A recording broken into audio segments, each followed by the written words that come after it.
Hello bachcho, let's read the question. The question says a physicist hang a cylinder shaped container of base area 100 centimeter square to a spring.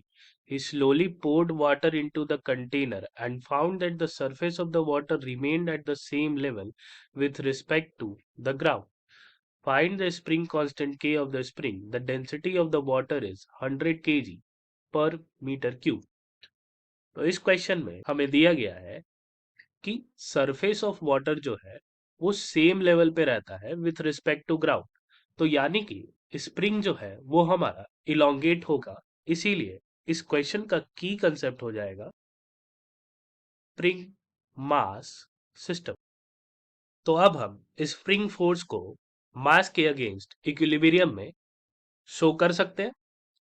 तो हम लिखेंगे in case of equilibrium spring force must be equal to weight of the cylinder. Spring force को हम लिखते हैं kx से और wait को हम लिखते हैं mg से। अब यहाँ इंपॉर्टेंट बात यह है कि क्योंकि हमें मास नहीं दिया गया है, एरिया और डेंसिटी दिया गया है, तो हमें मास को डेंसिटी और एरिया के टर्म्स में लिखना होगा।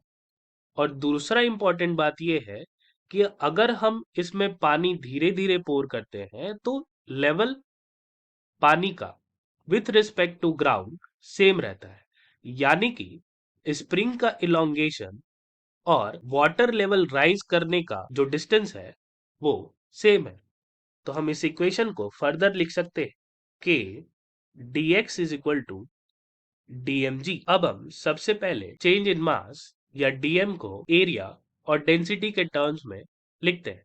हम जानते हैं mass is equal to density multiplied by volume.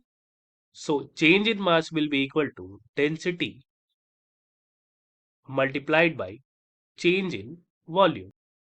So dm will be equal to density multiplied by area multiplied by change in length dx, जो कि इक्विवेलेंट है स्प्रिंग के इलोंगेशन के। So dm will be equal to rho a dx।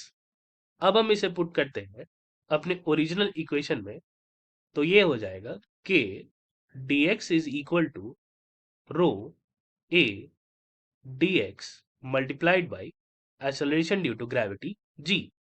So k will be equal to rho a g।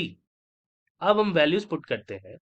Density हमें दी गई है 1000 kg पर metre cube. Area हमें 100 सेंटीमीटर स्क्वायर दिया हुआ है, तो हम इसे 10 to the power -4 metre square में कन्वर्ट कर देंगे। और एक्सेलरेशन ड्यू टू ग्रेविटी हम लेंगे 10 मीटर पर सेकेंड स्क्वायर। तो जब आप इसे सॉल्व करेंगे तो आपको स्प्रिंग कांस्टेंट k की वैल्यू मिलेगी 100 न्यूटन पर मीटर। उस हिसाब से हमारा ऑप्शन नंबर बी सही आंसर होगा। Hope you understood it well and best of luck.